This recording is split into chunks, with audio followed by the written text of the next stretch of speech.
Hello everyone, আসসালামু আলাইকুম। স্বাগতম সবাইকে আরও একটি স্পেশাল ভিডিওতে। আজকে আপনাদেরকে দেখাবো মুন্সিগঞ্জের ঐতিহ্যবাহী পাটিসাপটা পিঠার রেসিপি। তো চলুন শুরু করা যাক আজকের ভিডিও। চলুন জেনে আসি পাটিসাপটা পিঠা বানানোর জন্য কী কী উপকরণ লাগে।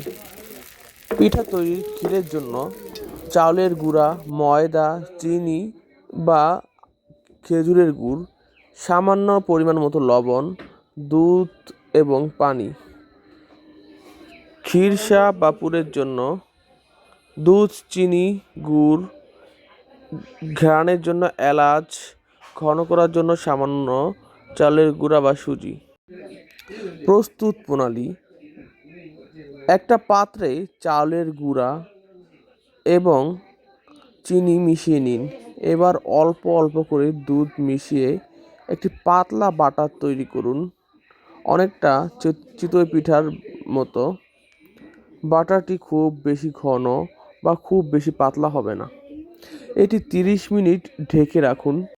দ্বিতীয় ধাপে ক্ষীরসা বা পুরের জন্য দুধ, চিনি এবং খেজুরের গুড়, এলাচের প্রয়োজন হয় এবং ঘন করার জন্য সামান্য চালের সুজি প্রয়োজন হয়।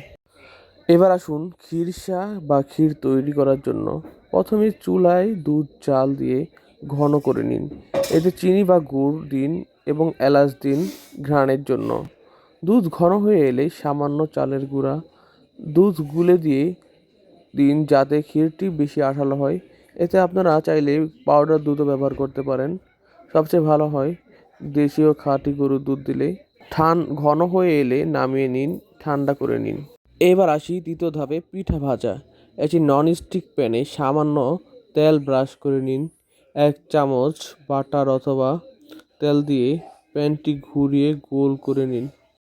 পিঠার উপরের অংশ শুকিয়ে এলে এক পাশ লম্বা করে ক্ষীরসা দিন। এবার সাবধানে পিঠাটি মুড়িয়ে বা রোল করে নিন।